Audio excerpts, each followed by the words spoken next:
At 51 and 200 pounds, my life had settled into a dull routine. My husband and I had been sleeping in separate rooms for 2 years.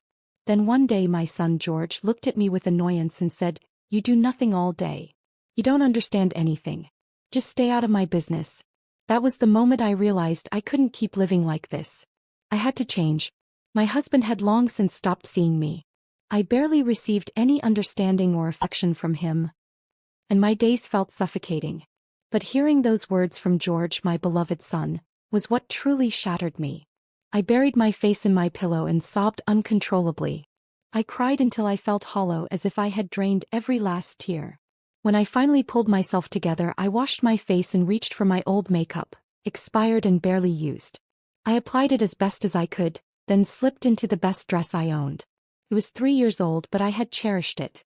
After getting ready, I felt a little better. I took a few selfies and uploaded them to Reddit with a simple caption. "What do I need to improve? Ladies, please give me some advice." Within an hour, my post exploded. The comments poured in an overwhelming flood of sarcasm, mockery, and cruelty, most of it from men. "Oh my God, are you built like a rectangle? Ma'am, this isn't about improvement. You need a complete reboot. Lose weight. Please. For your own health, I'm begging you. Is this real? Go buy some decent clothes and fix yourself up." Humiliation washed over me. They weren't wrong, I had let myself go. The endless household chores had drained me, and food had become my only comfort. I ate too much, exercised too little, and even my own husband and son looked down on me. As for new clothes or makeup, my husband gave me just $1,000 a month for household expenses, barely enough for groceries and bills. Where would I find the money to take care of myself? Amidst the flood of cruel words, I found a few honest and well-meaning comments. One from a woman named Sunny Bunny stood out. "First, get a job. Second, throw out those old clothes and buy new ones. Third, eat right and exercise.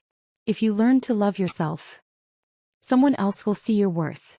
Becoming healthier and more confident is the best thing you can do for yourself." I decided to follow her advice. Step 1, get a job. After 10 years without work, job hunting felt almost impossible. But I had made up my mind I couldn't drift through life like this anymore. Eventually, I landed 2 jobs. One as a supermarket stocker and another as a part-time milk delivery driver. Supermarket stocker. $3,000 month, alternating shifts. Milk delivery. $600 month, working from 5 a.m. to 7 a.m. The night before my first shift, I sat George down and told him, "I'm starting my new job tomorrow. I won't be home to make breakfast. You'll have to eat cereal. It's in the second cabinet." George's eyes widened. "Wait, what? Then who's taking me to school?" I patted his shoulder and said, "School is 15 minutes away. You can walk. You're 10 now, it's time to grow up." George looked a little hurt, his eyes turning red as he muttered, "Mom, I was just joking last time. I didn't really mean that. You do nothing, you just nag a lot and it gets annoying. Please don't be mad at me, okay?" I knew he still loved me. But he had already been influenced by his father. Just like Henry, he saw me as useless. I sighed, swallowing the bitterness rising in my chest. "Sweetheart, I'm not mad. I just want to be better, to be a good role model for you. I have to work hard." With that, I left his room. Henry, my husband, came home late as always, oblivious to everything I was going through. Not that it mattered, I hadn't made him breakfast anyway. 3 days passed. Then unexpectedly, Henry came home on time and was waiting for me. He sat on the couch, arms crossed, his expression cold and unreadable. The moment I walked in, he glared at me and growled, "Where the hell have you been?" I casually took off my coat and hung it up. "At work." "Work?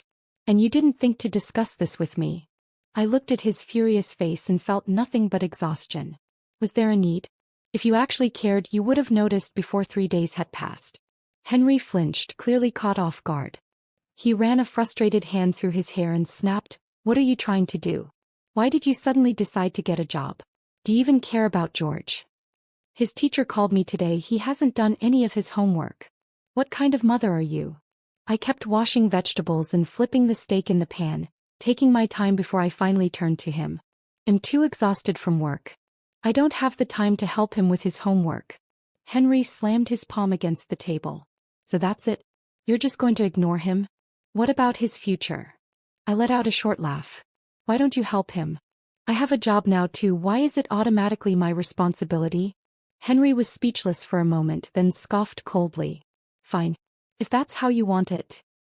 I'm cutting off your household money. I couldn't help but laugh. Oh no, not the $1,000. What a tragedy. Do you really think $1,000 is worth my free labor, cooking, cleaning, raising a kid and tutoring him on top of that? You're unbelievable. I tossed the vegetables into the pan and turned to him. From now on, everything is split equally. Money. Housework. All of it. A month later I received my first paycheck. I divided the money into 3 parts. One for savings, one for household expenses, and one for me. To celebrate, I took George out for the pizza he had been craving and even bought him a new toy. His face lit up. Thanks, Mom. You're the best. Did you earn this money yourself? I nodded. Yep, I finally made my own money. And let me tell you, it wasn't easy. Every morning I leave the house at 4 a.m. It's pitch black outside, freezing cold, and at the supermarket someone complained about me and they took $50 from my paycheck. George listened to me talk about how hard my job was, his expression gradually shifting. Mom, you reworking so hard. I don't need the toy, he murmured, lowering his head in shame. I smiled and ruffled his hair. Don't worry about money, sweetheart. Just remember, study hard. The better you do in school, the more choices you'll have in the future. You'll be able to get a good job and won't have to struggle like I did. I wasn't sure if he fully understood, but after that day he seemed to mature a little. Afterward I took him to the mall. I bought myself a new outfit and a fresh bottle of foundation. Nothing fancy, just something within my budget. Then I put on my new clothes, redid my makeup, and snapped another photo for Reddit. 1 month into work, any more advice for improvement? Ladies, I'm all ears. I wanted both the critics and the supporters to see I wasn't just talking. I was truly committed to changing. And just like before, my post went viral. Wow, losing weight is basically like getting plastic surgery. You're amazing. I'm a stay-at-home mom too and am inspired to follow your lead. Is this really the same person? Or do you have a skinnier twin sister? Even Sunny Bunny commented. Seeing this makes me so happy. Keep going.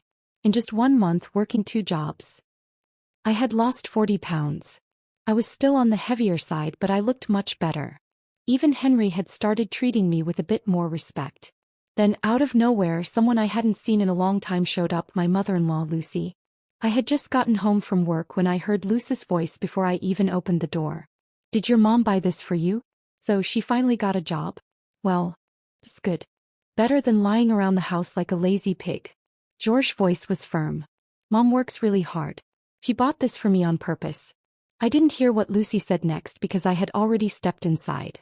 The moment she saw me, she shut her mouth. Her smile turned a little stiff. Hi Anna, my dear. I just came by to visit. Why are you getting home so late? I get off work at this time, I said simply, then turned to George. How was your day? Did you finish your homework? You need to make sure you complete all of Mrs. Susie's assignments on time. George let out a dramatic sigh. Yeah, I will. Grandma, don't leave, okay? Once I finish my homework, I have so much to tell you. Lucy beamed at him, immediately softening. Oh, my precious George. Don't worry, I'm not going anywhere. After bringing George a glass of water, she wandered into the kitchen. She frowned. Is this all you're making for dinner? This is way too simple. I had made fried chicken nuggets and tomato soup plus a lemon fish dish extra just for Lucy, since she had dropped by unannounced. But she barely glanced at it before criticizing me. You should make more vegetables and beef.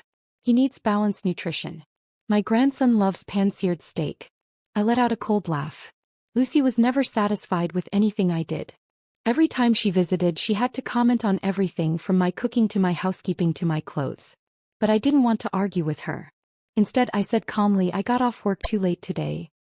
But I'll make steak over the weekend. You and Daniel can come over for dinner then. Lucy didn't say much after that. She just folded her arms and went back to watching TV. A little while later, Henry came home.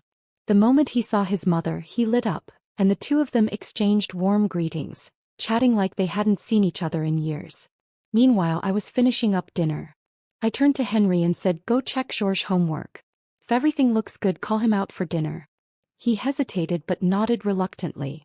Since my work hours were irregular, Henry had to step up and take over homework supervision. And now, for the first time, he was experiencing firsthand just how frustrating it was to get a procrastinating kid to finish his assignments. I watched silently as the usual father-son homework battle unfolded. After a few rounds of this, Henry finally understood how exhausting tutoring a child could be.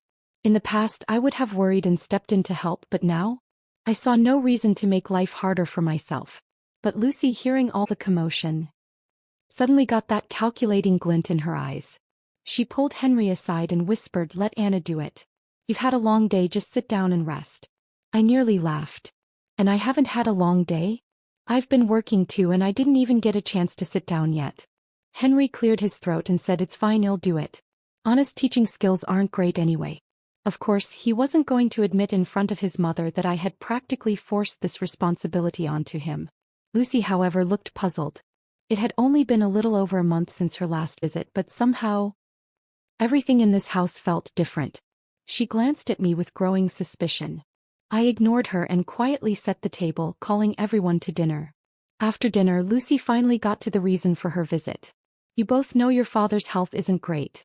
I have to take care of him all day, which means I won't have time to come here and help you out anymore." I almost rolled my eyes. When I gave birth to George, she had said the exact same thing. She always claimed to love her grandson dearly, but she never once changed a single diaper. My own mother was busy taking care of my brother's child at the time, so I had no help. That's how I ended up being a full-time stay-at-home mom for 10 years. Henry, ever the devoted son, immediately responded, "Mom, don't say that. You've worked so hard for so many years." Lucy let out a delicate sigh. "You have no idea, the house is a mess these days. I just don't have the energy to keep it clean anymore." I knew exactly what she was getting at. Before, I used to go to her house twice a week to clean, cook, do her laundry, change her sheets, and even scrub her toilets.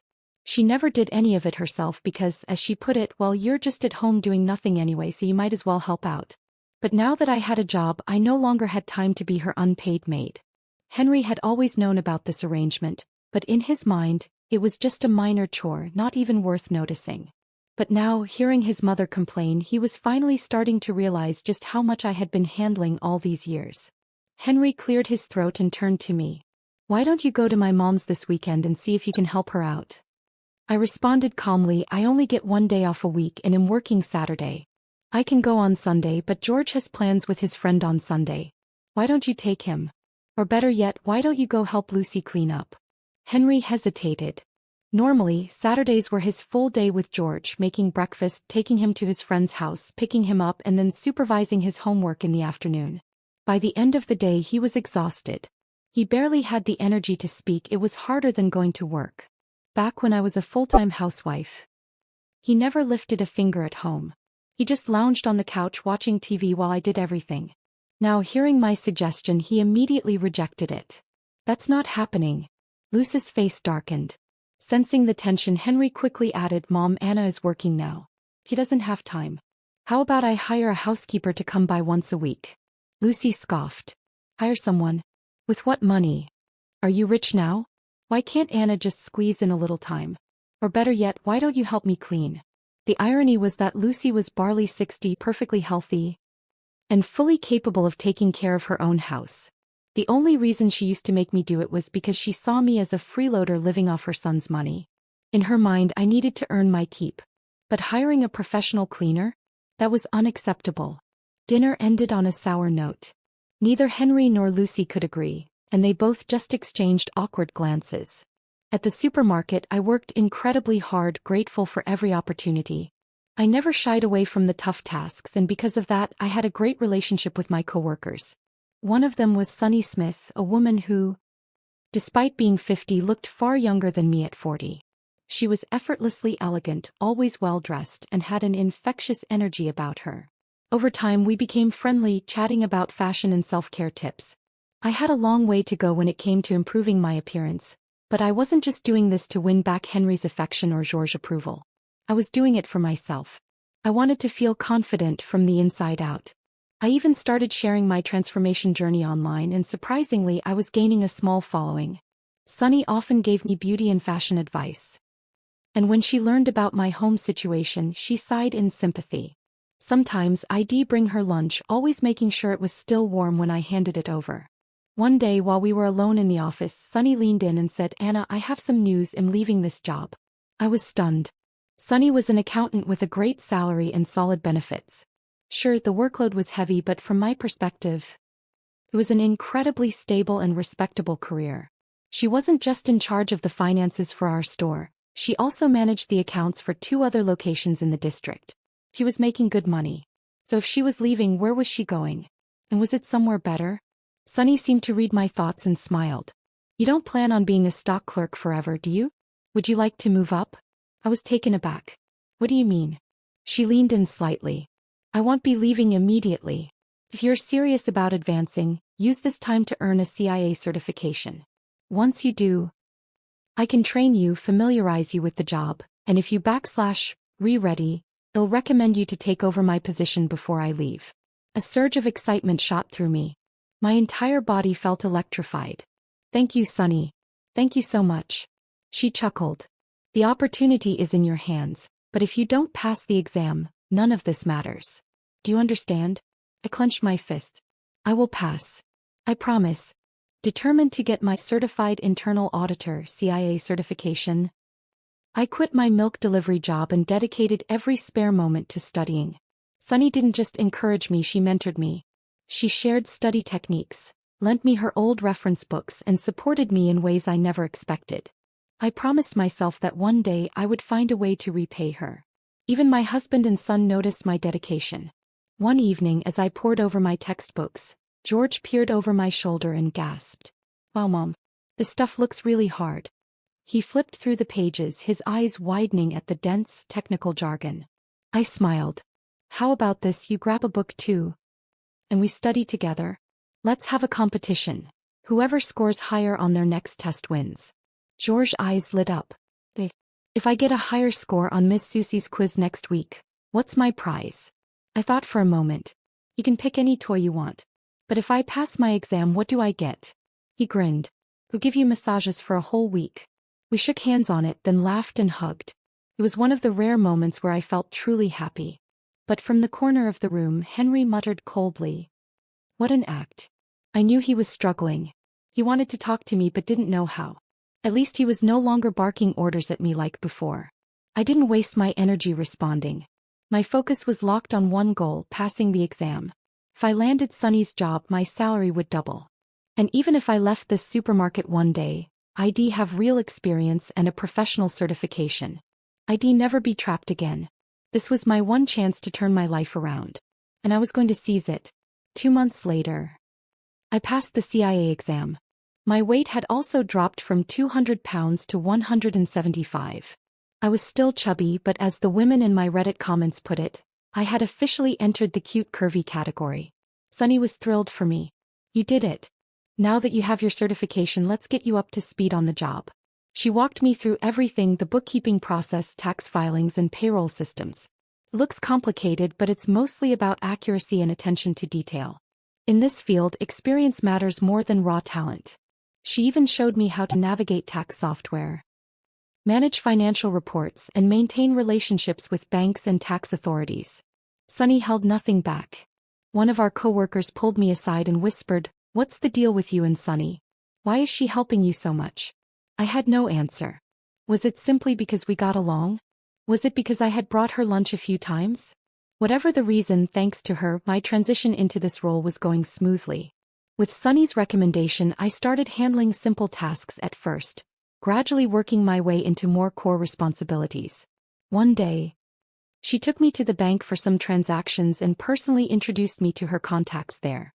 She even told them that I'd soon be the one handling these matters, subtly asking them to take care of me in the future. At that moment, I genuinely wondered if Sunny was some long-lost sister of mine. Maybe my mom had secretly left another daughter out in the world. But logically, that was impossible. She had high cheekbones, deep-set eyes, and a sharp nose, while I had smaller eyes and a delicate nose. We looked nothing alike. While Sunny was chatting with the bank manager, I excused myself to use the restroom. Inside, I overheard a soft, feminine voice talking on the phone. "Do you have time for lunch today?" There was a pause. Then her tone sharpened slightly.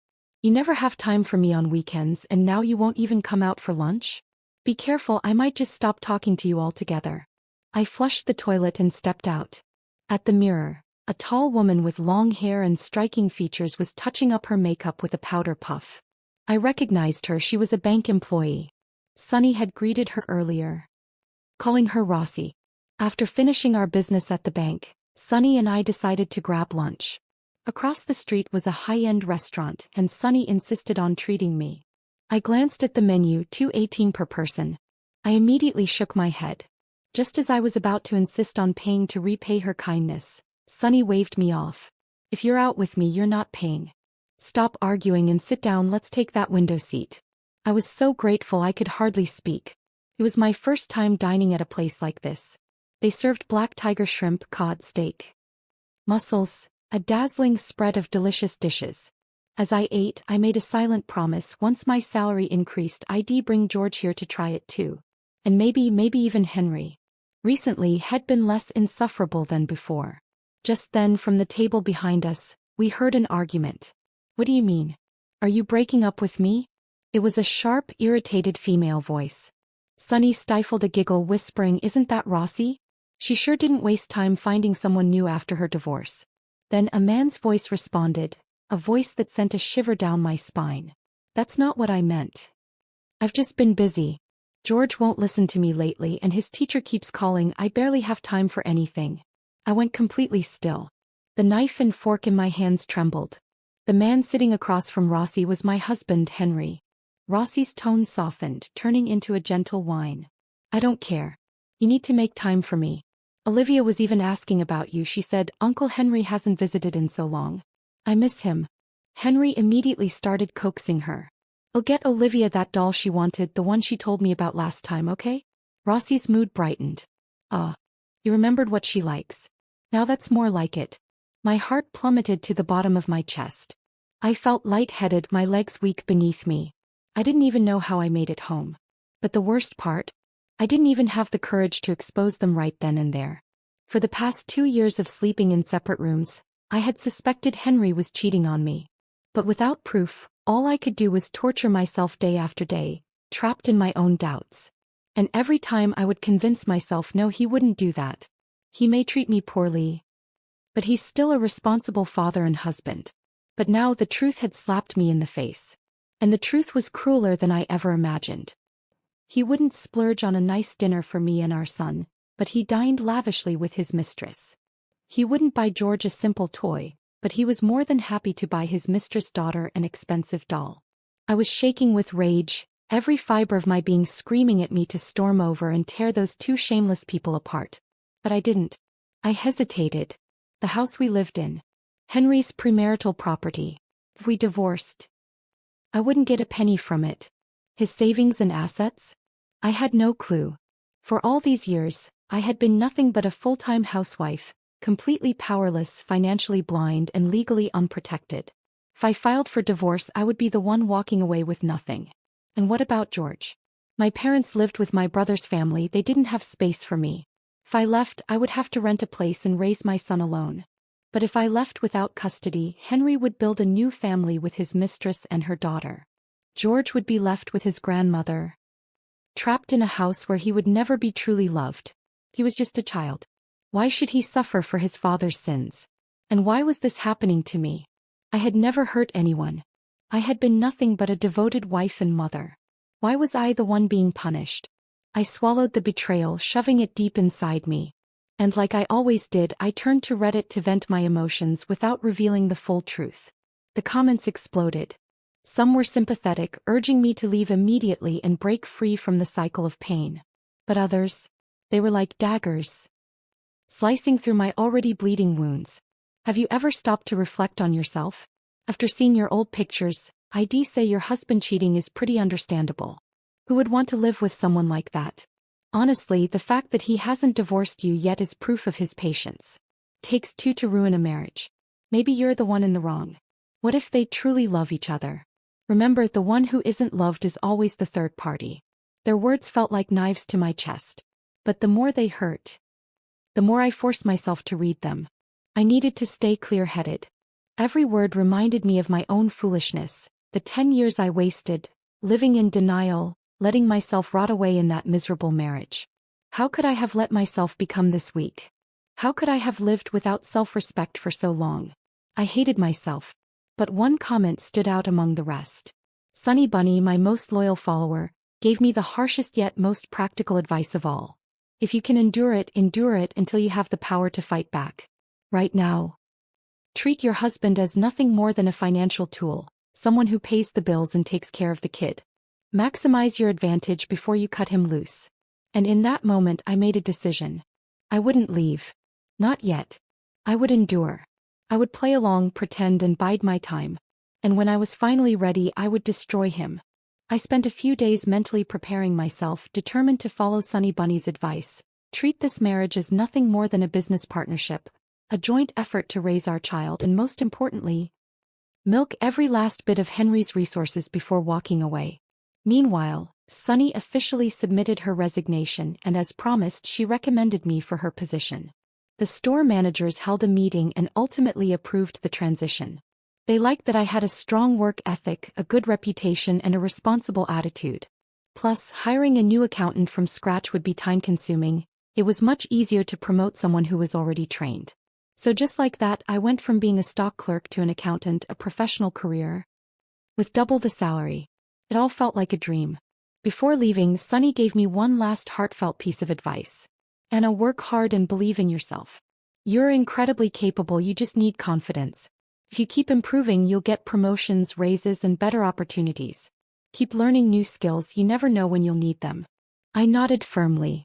Sunny, I promise I'll do my best. And I swear one day, I'll repay you for everything you've done for me. She smiled. I know you will. I have faith in you. Taking over Sunny's job turned out to be far more challenging than I had imagined. Luckily, she had prepared me well. Without her detailed explanations and step-by-step guidance, I would have made a million mistakes.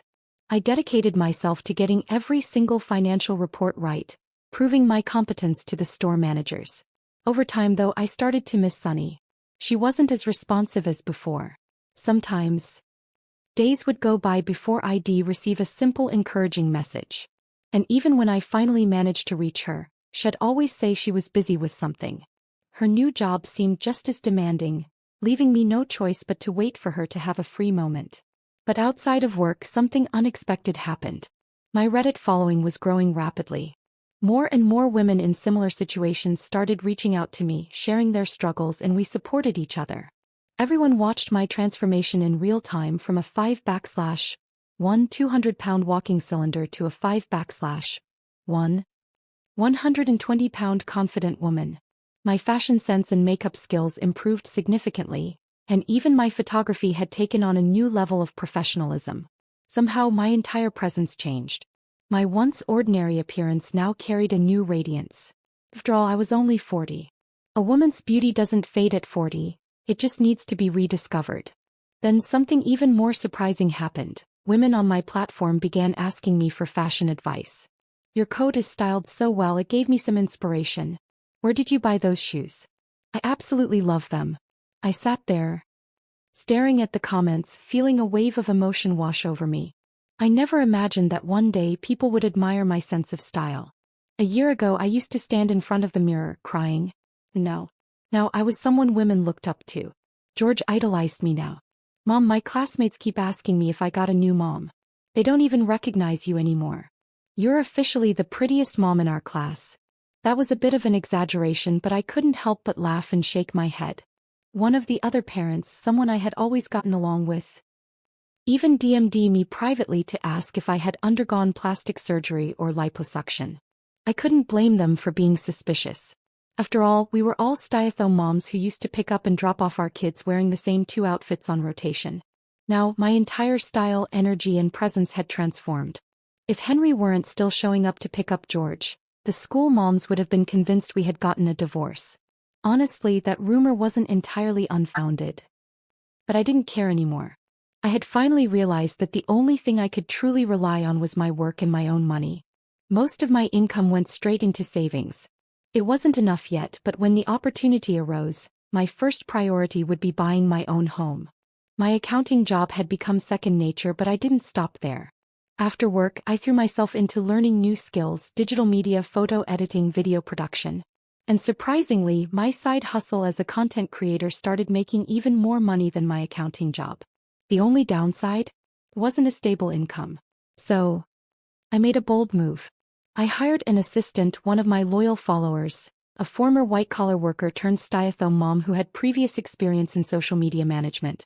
She only had a few hours a day to work, but she was incredibly professional and turned my accounts into a well-oiled machine. Every payday she would tell me how much happier she felt now that she had her own income.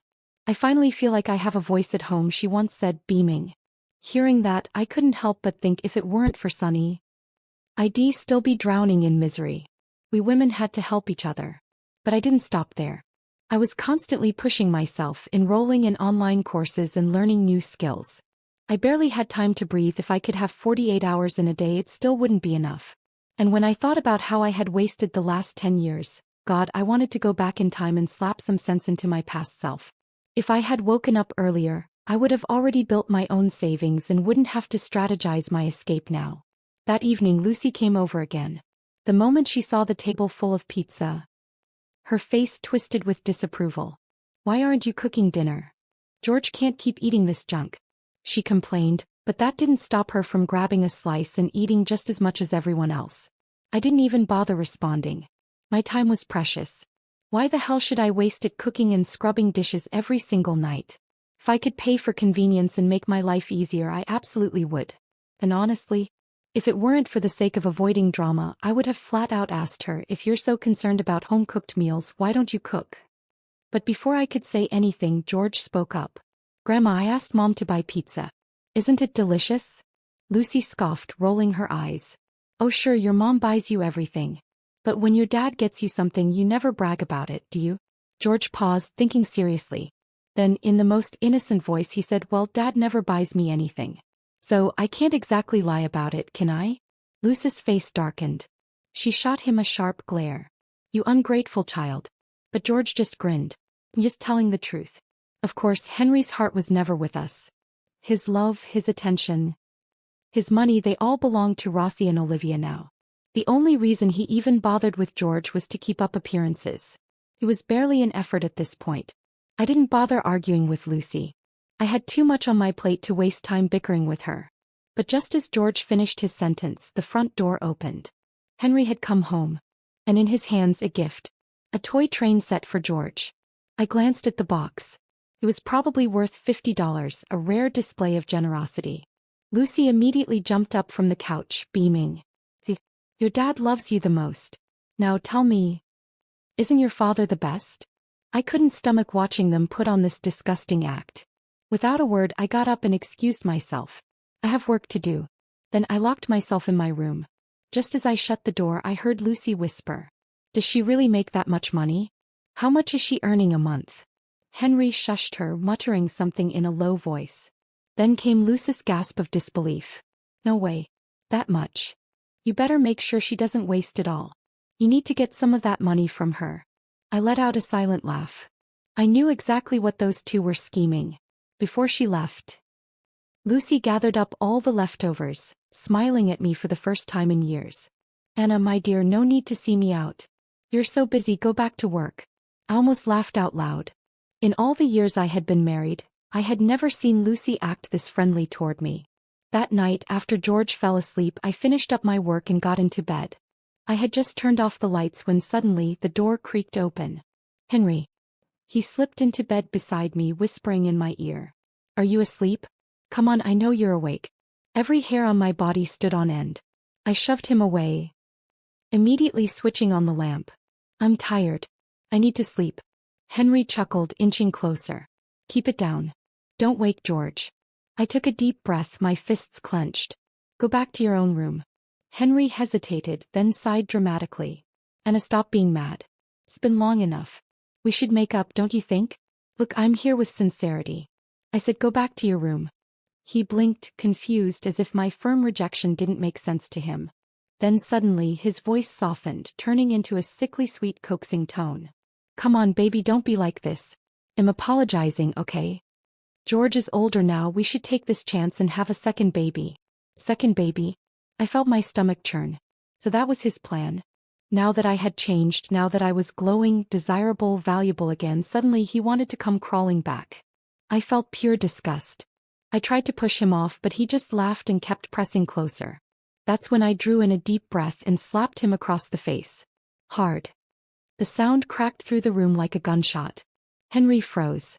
His eyes went bloodshot, his jaw clenched, his fists curling in rage. Are you insane? You hit me? Do you want me to make you kneel? If this had been the old me, I would have shrunk back in fear, apologized immediately, maybe even cried. But now. I lifted my chin and stared him down. And in a voice calm, cold, and unwavering, I said, "Who is Rossi? And who is Olivia? Did you really think I didn't know about your filthy little secrets?" Henry stared at me, completely stunned and speechless. It took him a full minute before he finally sat on the edge of the bed, his face twisted in disbelief. "What kind of nonsense are you talking about? There's nothing between me and Rossi." I let out a cold laugh and casually pulled out my phone. I tapped the play button. Rossi's voice, clear as day, played in the dimly lit room. "I'll visit Olivia when I have time. Maybe we can go see a movie together. And if things aren't too busy, we should take a trip." Henry's eyes widened. His hands began to tremble. You were spying on me." I smirked. "Don't flatter yourself. I don't have time to investigate you." I leaned forward, my voice dripping with mockery. "Our supermarket does business with her bank. I work directly with her manager. That's how I got these recordings. Pure coincidence, really." Henry swallowed hard. "This isn't what it looks like. Let me explain." I tilted my head, smirking. "I'd love to hear your explanation." He hesitated for a second before blurting out, "It's not what you think. Our company needed a loan from Rossi's bank. She's divorced and, well, she's easy. She flirts with everyone. I just played along to get things done." I let out a light chuckle. "Oh, how dedicated of you. You even took care of her daughter's needs. How thoughtful." I clapped my hands slowly, my eyes gleaming with mockery. "Truly impressive work, Henry." A flicker of shame crossed his face. Then, with an exaggerated sigh, he changed tactics. "Sweetheart, don't be mad. I know I messed up in the past, but our marriage wasn't great for a long time. I made mistakes, but no woman out there could ever replace you. I love you. I love our family." He suddenly dropped to his knees on the bed, raising his hand as if making a sacred vow. "I swear to you, it's over with Rossi. I will never betray you again. You've changed so much over the past year. You've become more hardworking, more beautiful. I've seen it all." His eyes gleamed with sincerity. "Please, let's start over. Let's fix our marriage." I looked at him, his desperate, pleading expression, and felt a strange mix of emotions. Bitterness, irony, and the overwhelming urge to laugh. This is exactly what I used to want. For 10 years I had begged for his love, respect, and attention. I had cried, argued, pleaded, and compromised. I had tried everything: gentle talks, emotional breakdowns, rational discussions, even screaming matches. But back then none of it worked. Back then I was a powerless woman begging for validation. Now I finally understood: people only respect those who don't need their approval. When I was at my lowest, Henry had been indifferent, even cruel. But now that I was thriving, now that I had rebuilt myself, suddenly I was worth fighting for. I gave him a small, unreadable smile. "They say cheaters don't cheat just once, they cheat countless times. Why should I believe you?" Henry hesitated. "Not everyone is like that. I've changed. No matter what happens, I'll always come back to you. Believe me." I tilted my head. "You're not very convincing." His brows furrowed. "Then what will make you believe me?" I tapped my chin thoughtfully before replying. "We've been married for so many years, yet I've never even seen your finances. If you really want to prove your sincerity, hand over your salary card." For the first time that night, Henry's face drained of color. His reaction was even worse than when I caught him cheating. His smile vanished. His expression twisted. This time he looked truly terrified. Henry's face twisted as he forced out a response. "You haven't managed money for years. How can I trust you with it now?" I let out a sharp, mocking laugh. "Are you serious? I'm an accountant now, Henry. I handle the finances for 3 major supermarket chains. Do you even know how much money flows through in a single day? Trust me, I can manage a little household budget just fine." Henry's jaw clenched. He bit his lip, then tried to change the subject. "I never asked you for money, but now you're demanding mine? Let me ask you, how much are you even making these days? You're not just blowing it all, are you? There it is. So this was what tonight was really about. Not about our marriage. Not about love. Not even about Rossi. It was about money. I scoffed. How much I make is none of your business. If you don't trust me, why should I trust you? Henry's mouth opened then closed. For the first time he had no comeback. After a long pause he muttered, I heard you scheduled private health checkups for your parents at a top-tier hospital. I didn't degni Italia. I just stared at him, cold and indifferent. Henry continued, I'm not saying you shouldn't take care of your parents, but my dad's been sick for years. Why didn't you ever help him? He's your family dude. I almost laughed out loud. I really want to know, I said slowly, how you managed to be so shameless. I tilted my head. Whenever you expect something from me, do you ever stop to think about what you've given me in return? For 10 years you sent money to your parents every month. Bought them gifts, paid their medical bills. Did you ever spend a single dime on mine? Henry puffed up his chest like he was the most righteous man on earth. That money was mine. I earned it. Of course I spent it on my parents. What does that have to do with you? That was the moment something in my mind clicked. I could feel my own voice inside my head, screaming at me to stop engaging. Enough. Why are you even having this conversation? This man will never change. And in that moment, everything became crystal clear. I looked Henry dead in the eye. Let's get a divorce. For the first time in our entire marriage, the house fell completely silent. It was like the world itself paused. Henry blinked, visibly shaken. Then he forced out a nervous laugh. You're trying to scare me. I pulled back the covers, lay down and closed my eyes. I'm tired. Let's go to the courthouse tomorrow and file. Henry's breathing became uneven. His voice weakened. All right, stop messing around. I said I was wrong, didn't I? Let's just calm down. I turned onto my side, my tone flat. Emotionless. Tomorrow afternoon works for me. It won't take long. I heard him exhale sharply, his breath ragged. But for me, there was no fear. No hesitation. No heartbreak. All I felt was relief. So this was what it felt like to finally be free. Henry must have sensed it too. That's when he panicked. Hey, listen, how about this? We'll give you $4,000 a month, but I want full transparency. Every month you have to show me a detailed breakdown of where the money goes. That's fair, right? I nearly burst out laughing. He really thought this was some kind of compromise. I sat up and stared at him like he was an idiot. Are you seriously trying to negotiate right now? Henry stiffened. What do you mean? I folded my arms. I'm an accountant, Henry. I don't work for free. If you want me to do bookkeeping, you'll have to pay me a consulting fee. His expression darkened. That's not what I meant, I cut him off. If you really want to prove your sincerity, hand over your salary card. Add my name to the house deed. Otherwise, don't waste my time. The color drained from his face. This time, his reaction was even worse than when I exposed his affair. He looked like a dog with its tail caught in a trap, panicked, furious, and desperate. His voice turned hoarse, full of rage and disbelief. Are you insane? You think I'm just going to hand everything over to you? What kind of scam is this? I simply rolled over, pulling the covers over me. You're the one begging me to stay, remember? Think about it and get back to me. I wasn't worried. Because deep down, I already knew the answer. Henry would never agree to my terms. And that meant I was finally free to walk away. The next day at noon, I called Henry to meet me at the courthouse. His phone kept going to voicemail. I sighed. Coward. I wasn't going to waste my time chasing him down. Instead, I sat down and reviewed my finances. I still didn't have enough for a down payment on a house, but it wasn't a problem. So, I took the next best step. I rented a small apartment near my workplace. It was simple, clean, and mine. That evening, I picked up George from school and took him out for dinner. As we ate, I carefully broached the subject. George, sweetheart, I need to talk to you about something. Your dad and we've decided to separate. But listen to me, both of us love you so much. You'll always have a home with either one of us. Do you understand? Tears immediately welled up in his eyes. Then, in a broken sob, he cried, No. Mom, please. We'll be good. I won't ask for toys anymore. I'll listen to you. Just please don't get divorced. His small shoulders shook. His little body hiccuping from crying too hard. Then he choked out something that crushed me. My classmates said that after a divorce no one will take care of me. No one will love me anymore. I reached across the table, cupping his face gently. Sweetheart, listen to me. Divorce isn't just an ending, it's also a new beginning. And sometimes new beginnings can be really, really good. I promise you I will take care of you. I will love you more than ever. You don't have to be scared.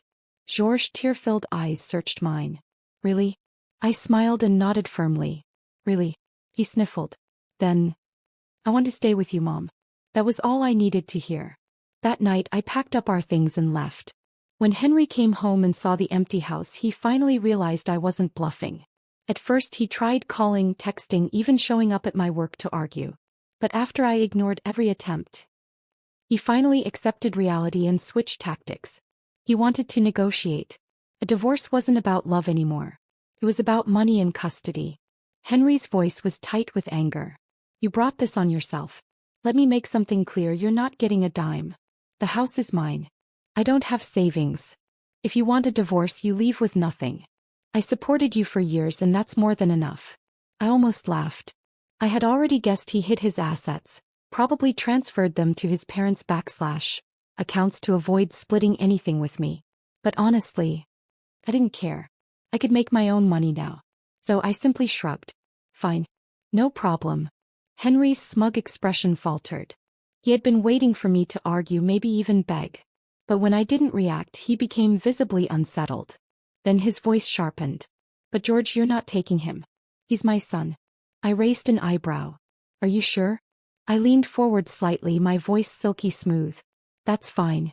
I was planning to remarry anyway. And honestly, having a kid might make things inconvenient for my future husband. If you want custody, I'll let you have him. Good luck to you and Rossi. Henry froze. His whole body stiffened as if the gears in his brain had jammed. He knew exactly what I was implying. His mother was selfish. Rossi had her own child to prioritize. If George stayed with them, he would be nothing more than an afterthought. His own father hadn't cared about him, why would Rossi care about George? I tilted my head, twisting the knife deeper. Oh, by the way, how old is Rossi's daughter again? Just about George's age, right? How sweet. You've got yourself a ready-made family, one boy, one girl. Congratulations. Henry's face darkened. His expression was like a thunderstorm about to break. He didn't want to lose. He didn't want to let me walk away looking this good, this confident, this free. But he also didn't want to be stuck raising a child alone. And if I had full custody, I'd have to pay child support. A lose-lose situation. I could see the turmoil in his eyes. I smiled. Take your time to think about it. Let me know when you've made up your mind. Then, without another word, I got up and walked away. I had barely walked away from Henry when Lucy's number flashed on my phone. I sighed. Here we go. The moment I picked up, she exploded. I heard you're divorcing Henry. You heartless, ungrateful woman. Her voice was so shrill that my eardrums buzzed. I rubbed my temple. Did Henry forget to mention that he cheated? Maybe you should ask him first. There was a brief pause on the other end. Then, in a tone dripping with self-righteousness, Lucy scoffed. Henry didn't love that woman. He loves you. That girl is just some young, pretty banker. Of course. She threw herself at him. But did he ever ask you for a divorce? No. That proves he still wants you. And you're the one leaving? Just because you finally make a little money? You're the heartless one here. I nearly choked on air. I had always known Lucy's worldview was twisted, but this was a whole new level of insanity. She wasn't done. Listen to me. If you want a divorce, fine. But you better pay us back for all the money we wasted on you. Every meal you ate, every dime my son spent on you, give it all back. Do you think my son raised you for 10 years for free? You ungrateful woman, I had enough. I took a deep breath, then shouted into the phone. If you're suffering from a mental illness, go see a doctor. Stop calling me, I never want to see you again. And with that, I hung up. I refused to let that toxic woman take up another second of my life. After dealing with all this chaos, I needed to talk to Sunny. I checked the time, it was lunch break. So I dialed her number. But when the call connected, the voice on the other end wasn't hers. Oh, who is this? It was a man. His voice was deep and calm. I hesitated. This is Anna. I'm looking for Sunny. Who are you? There was a brief silence. Then in a solemn tone he said, so you're Anna, I see. When I arrived at the hospital, Sunny was still asleep. Her husband greeted me at the door, looking exhausted but polite. She had cervical cancer surgery a while ago. Her recovery hasn't been great, so she had to be hospitalized again. His voice trailed off as if there was more he wanted to say. But in the end all he said was, "He talks about you often. I think she'd like to see you." I sat beside Sunny's hospital bed, my chest tight as I looked at her. She had always been so radiant, always with a touch of perfect makeup, always so full of life. But now, she looked frail, pale, smaller than I remembered. The sight of her like this nearly broke me. When she finally woke up, her eyes crinkled with joy the moment she saw me. "Anna," she whispered, "I'm so happy to see you. I didn't think I'd get the chance to see you again. How have you been?" I forced a smile, swallowing the lump in my throat. "My life is a mess, Sunny.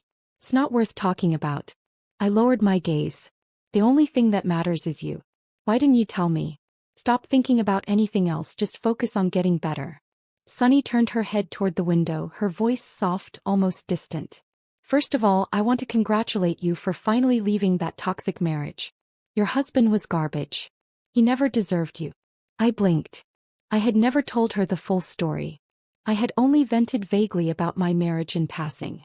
So why did she hate Henry so much? She turned back toward me, smiling. "I still remember the first time I saw your post on Reddit," she murmured. I thought to myself, this woman needs help. Her eyes are filled with so much sadness. Seeing my shocked expression, Sunny blinked playfully. "I'm Sunny Bunny, your fan. I've been following your journey for a long time." She must have enjoyed my dumbfounded look because she chuckled. Did I hide it well? I still didn't fully understand what she meant, so I just nodded blankly. She sighed softly. "The first time I saw your post, I had just been diagnosed with cervical cancer. I was in the worst mental state of my life. If it had been the old me, I probably would have been disgusted and scolded you for being so self-destructive, for letting yourself go like that." She paused, her voice quiet. "But instead, when I saw your photos, I just felt heartbroken." Sunny gazed at the window, her eyes lost in memory. "Then when I met you in person, I understood. Life is never easy for women. My mother was a stay-at-home wife, and she always warned me, a woman must have her own career. Relying on others will only bring suffering. So I worked like crazy. I threw everything into my job. I had to be successful." She gently squeezed my hand. "Did you know? Aside from my full-time job, I also had several side contracts handling tax filings for small businesses. I worked day and night." A single tear slipped down her cheek. "I made money, but I destroyed my health. Mike begged me to quit and focus on recovering, but I ignored him until it was too late." Hearing that, I couldn't hold back my own tears. A woman who doesn't work becomes worthless in the eyes of society. Stepped on by everyone. A woman who works too hard destroys herself, only to end up empty-handed. No matter what, we always lose. I gripped Sunny's frail hand, my voice choked with emotion. "Forget everything else. Just rest. You're my sister now, and I'll take care of you." She reached out and gently touched my face. "You have a good heart, Anna. That's why I wanted to be your friend." After visiting Sunny, I made my final decision. I gave up custody of George. When Henry heard my choice, his first reaction was to mock me. "You must have a new man already. And here you were accusing me of cheating. Turns out you were the one sneaking around first." I barely reacted. "I don't have time for this. It's decided." Henry's face darkened. "Fine. But you'd better pay child support. And from now on, George will call Rossi Mom. You'll regret this." A sharp pain stabbed through my heart, but my face remained calm, unreadable. "Do whatever you want. George and I have nothing to do with each other anymore." That threw him off. He fell silent, his expression shifting. After a minute, he muttered, "People always say women are colder than men. I get it now. You really don't care anymore, do you?" I met his gaze, unflinching. Thought I made that clear. Henry's eyes turned red-rimmed, his voice suddenly hoarse. "Believe it or not, I never really loved Rossi. It was just a game, a work connection. If it weren't for business, I would have ended it ages ago. I wasn't the best husband, I know that. But I never abandoned you. Do you know what people say about me? They say I was a responsible husband and father." He exhaled sharply, his voice growing more frustrated. "I watched you change this past year. I was happy for you. I really was. But I never thought you'd change this much. You didn't just change your looks, you changed your entire heart." For a brief moment, something in me stirred. Because deep down I knew Henry wasn't evil. He wasn't even the worst kind of man. He was simply selfish, too selfish to truly love anyone but himself. And because of that, I knew I could never go back. We were like two lines that had intersected once, only to drift further and further apart. There was no point in looking back now. After my divorce from Henry, I walked away with nothing except for my own savings. George stayed with Henry and I agreed to pay $1,000 a month in child support. A part of me needed time to save up before buying a house. I didn't want George to live in a tiny rental with me and feel like his life had fallen apart. But more importantly, I had something else to do first. With no husband, no child, and no distractions, I devoted myself to work and to Sunny. Every day after work, I went straight to the hospital. I helped her wash up. I fed her meals. I chatted with her, told her jokes, and kept her company. The hospital staff assumed I was her sister. They constantly praised me for my dedication. Sunny tried to protest 100 times. "Anna, you don't have to come every day. Take care of yourself first." But I refused to listen. Too late. I'm already divorced. I have nowhere else to go. If you ignore me, it'll be even more pitiful. Sunny sighed, but after a while, she stopped arguing and started looking a little brighter each day. I knew her slow recovery wasn't just physical. It was the fear, the anxiety of losing control after being so independent for years. So I reassured her. I showed her my earnings from both my accounting job and my media business. "Don't worry," I told her, "even if you ever run out of money, I can take care of you." At first, Mike, her husband, was wary of me. He suspected I was after her money, that I had an ulterior motive. But over time, as he saw how genuinely I cared, he let his guard down and became deeply grateful to me. One day I said to Sunny, "Let's go to the hospital garden for some fresh air." Sunny sighed. "It's too cold. I don't feel like going." I smiled. "It'll wrap you up in a thick blanket. You won't be cold at all. Maybe even take a few steps just to stretch." She still looked unenthusiastic. So I pulled out my secret weapon. I held up my phone. "My media business is officially a real company. I've hired 3 people already. It's turning into a proper team." That got her attention. I kept going. "And guess what? I've made so many online friends and they all know about my amazing sister. They're dying to meet you. Some of them are super hot guys, you'd love them." Her eyes brightened. "Really?" I grinned. "Really. If your health improves, we'll go out together. I'll make sure you meet them, and if you want, I'll even get you a photo with them." Sunny's face flushed slightly, a mischievous smile creeping up. "A photo? Think I can touch their abs too?" We looked at each other, then burst out laughing. With my care and support, Sunny gradually regained her health. Her cancer had been caught early, and her surgery had gone well. The only reason she had struggled so much afterward was her mental state, the exhaustion of a lifetime of stress and pressure. Once she recovered, I took her everywhere: events, vacations, shopping trips, movies. Anything to make her feel alive again. We became inseparable. Even her son Jack started treating me like family. He was a college student, and whenever he was on break, he tagged along on our outings. Mike, a busy corporate executive, had little time for family. My presence in Sunny's life made things easier for him. So, every time we planned a trip, he would happily sponsor us. "Enjoy yourselves. Don't hold back on spending." I couldn't help but compare him to Henry. Mike was 100 times the man Henry ever was. That night at dinner, Sunny and I were laughing as we tried on our new hats, admiring ourselves in the restaurant's mirrored walls. Then suddenly a commotion. We turned our heads as a loud argument erupted at a nearby table. A small, thin girl was crying hysterically, clinging to a woman who was scolding a young boy. "Why did you push Olivia? Where are your manners? What kind of upbringing do you have?" The woman was Rossi. And the boy she was yelling at? George. My son. I felt a hot wave of anger rise inside me as I stood up, ready to march over. But before I could take a step, another sharp voice cut through the noise. "They're just kids playing around. You're blowing this out of proportion. That's why stepmothers are so heartless. If you dare lay a finger on George, he'll beat you to death." Rossi wasn't having it. She snapped back, her voice dripping with disdain. "I'm educating him. It's for his own good. What if he grows up with no discipline? What if he starts breaking the law? Doing drugs? Will you still be around to stop him?" Luce's face twisted in fury. With a guttural growl, she lunged, grabbing a fistful of Rossi's hair. You shameless mistress. You think you're someone important? Just because my son likes you doesn't mean I do, you home-wrecking whore. Rossi screamed, blindly swinging her arms, scratching deep red marks across Luce's face. The two clawed and yanked at each other, tumbling in a messy heap of shrieks and curses, completely oblivious to the growing crowd of spectators. People gawked, whispering, recording. And then, through the chaos, Henry finally arrived. He rushed forward, trying to break them apart.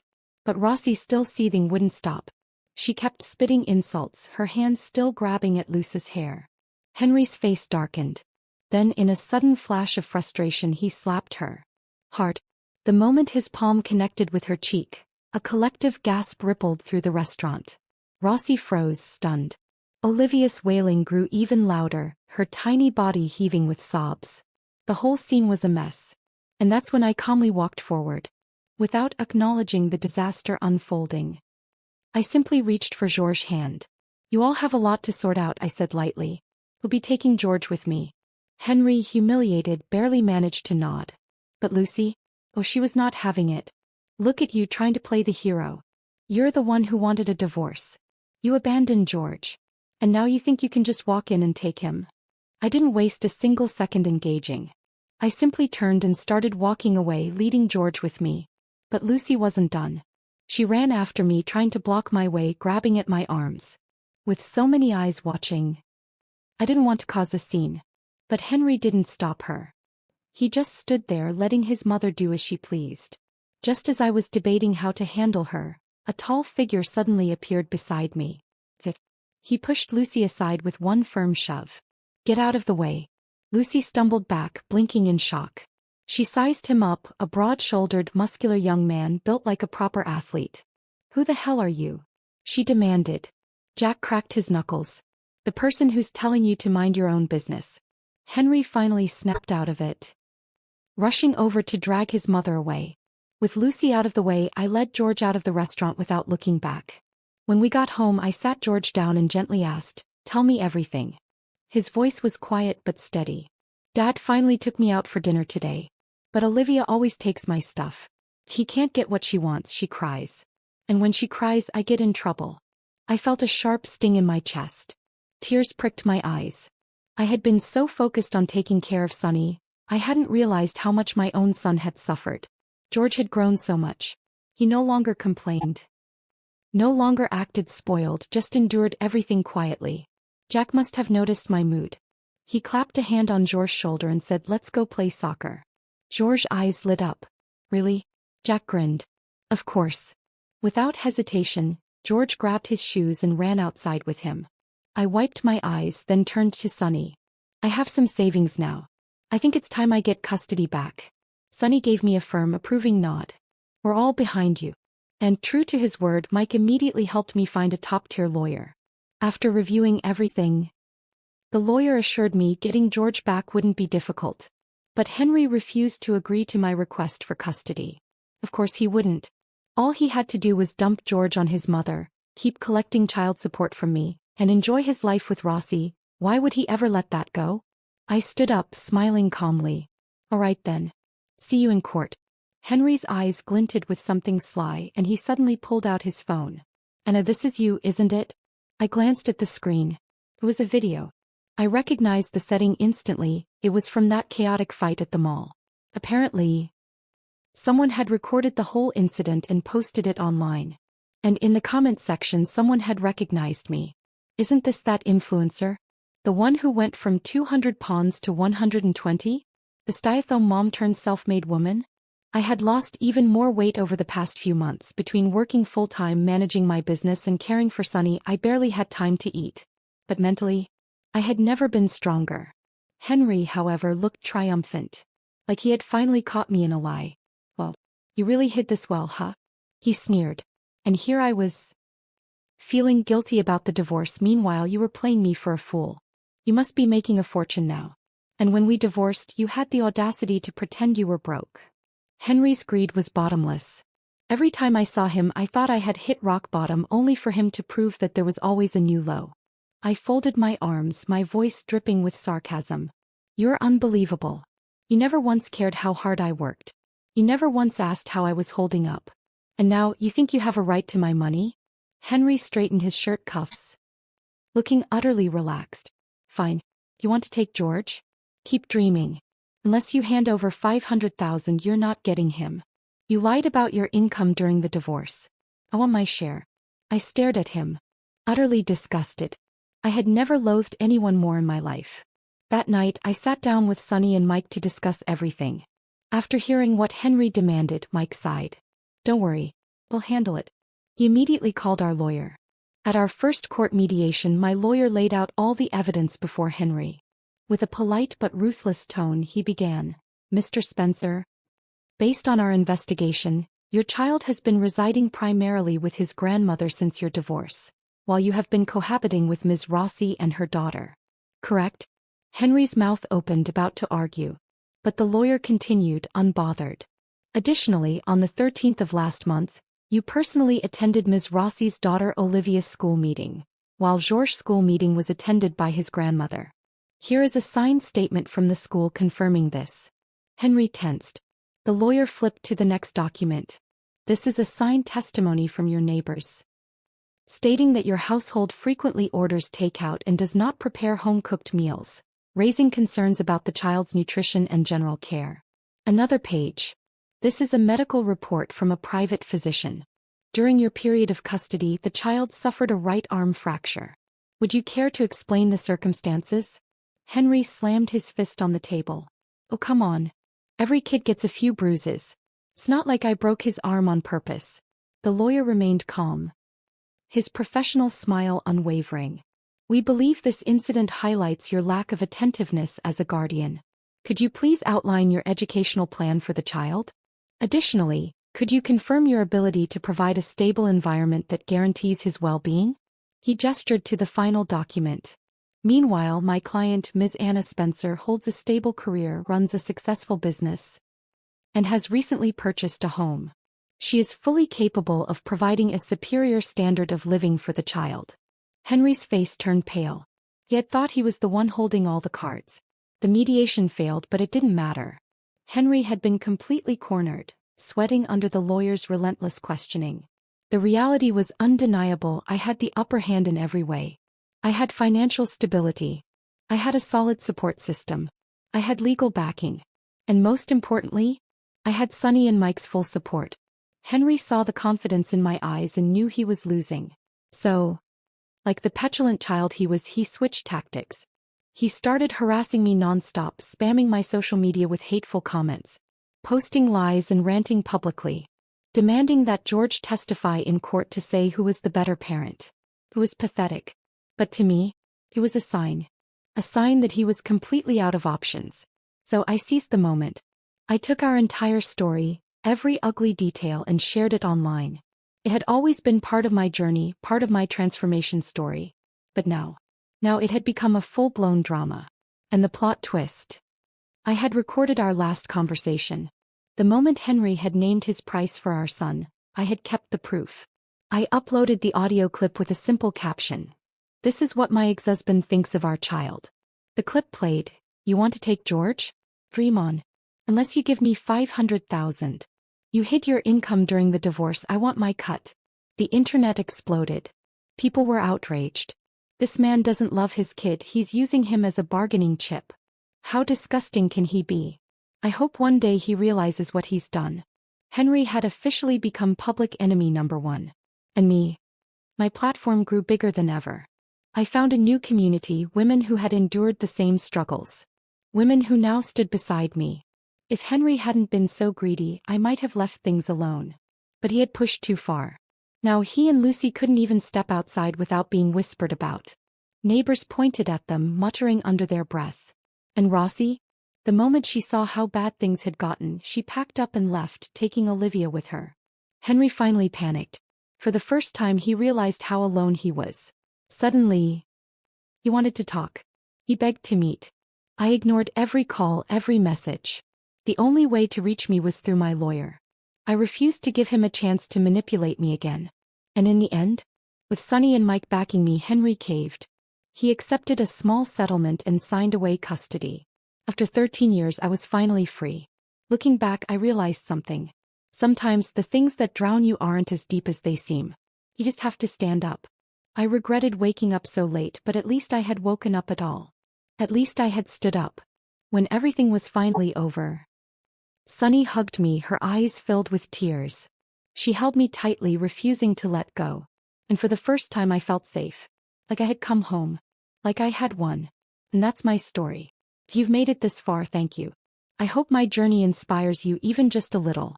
If you have thoughts to share, leave a comment below. And if you enjoyed this story, don't forget to like and subscribe. There are still many more in spring stories like mine for women